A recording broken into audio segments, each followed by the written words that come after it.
The Innocence Project estimates somewhere between 2.3% and 5% of all prisoners in the United States are innocent.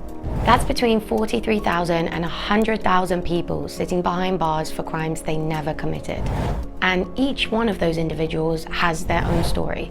Today, we're going to be focused on one of them. This is Inside Out.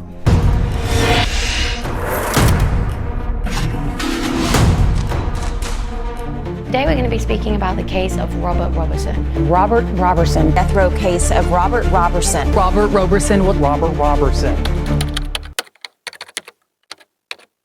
Back in 2002, Robert had a 2-year-old daughter named Nikki Curtis. Nikki had been struggling with serious health issues since birth. In fact, just a few days after her birth, Nikki had the first of many infections that proved to be resistant to antibiotics. She also had a history of breathing apnea, which caused her to suddenly stop breathing, collapse, and turn blue.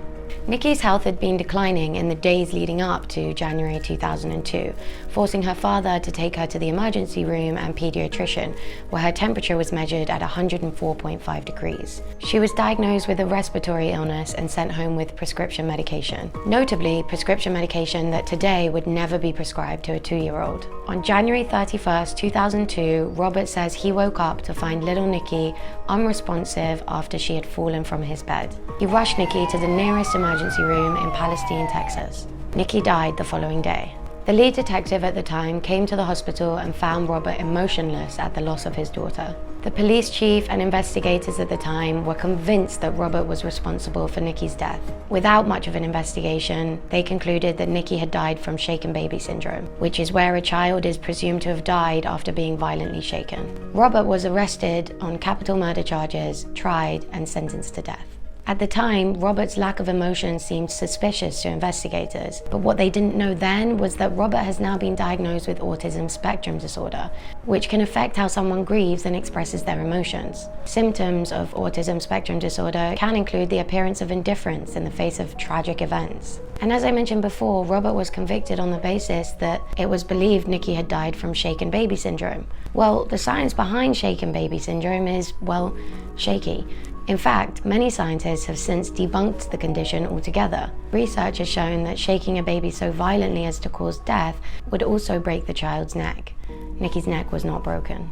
It's also shown that the broad array of injuries that have been associated with shaken baby syndrome can be caused by a multitude of other diagnoses, such as undiagnosed medical conditions and falls. Because of this, at least 34 people in the US convicted under the shaken baby syndrome diagnosis have been exonerated since 1992. That means they've later been proven not guilty and let out of prison. That's 34 people who have faced the tragedy of losing their child, only to be accused, arrested, and sentenced for their death. And during Robert's trial, he insisted he was innocent from the very beginning. Yell at her, never did violent shake her. All those I was accused of, I never did. Despite this, his defense lawyer never argued against the shaken baby diagnosis, and instead argued that Robert didn't mean to kill Nikki.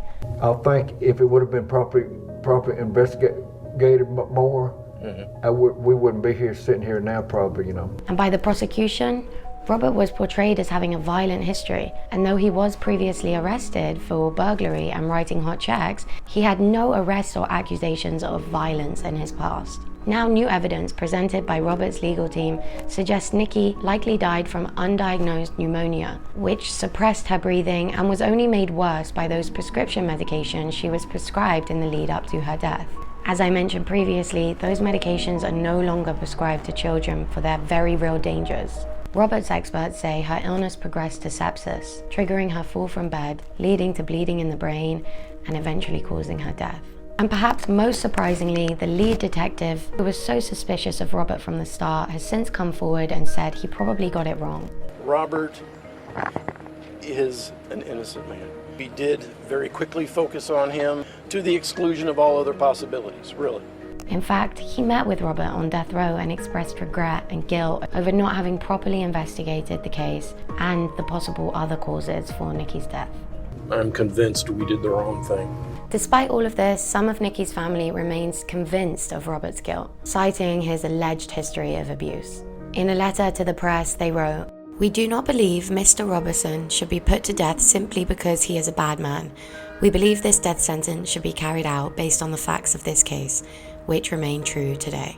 It's important to note, however, that the night Nikki was rushed to hospital, Nikki was left in the care of Robert. It doesn't seem at the time that any of Nikki's family members expressed concern over Robert taking over care. The Texas Attorney General's office also released their own letter, saying despite these 11th hour, one-sided, extrajudicial stunts that attempt to obscure the facts and rewrite his past, the truth remains. The Attorney General released the autopsy reports, which concluded the cause of death was blunt force head injury.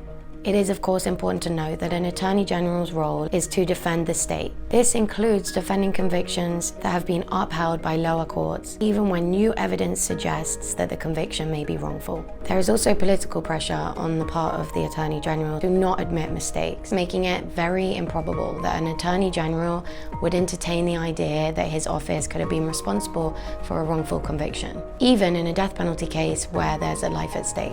All that being said, time is running out for Robert, whose execution was initially set for October, but was put on hold. A new execution date can be given at any time from now. So, do you think Robert is innocent? Or I guess I should put it this way, do you believe that Robert is guilty beyond any reasonable doubt? Of course, that is the threshold in our criminal legal system. Or is it possible that the US is about to execute an innocent man? You know, just hope and pray that we can make things right together, you know. Find out more about Robert's case and how you can help spread awareness for him on the Innocence Project website. I'll see you soon.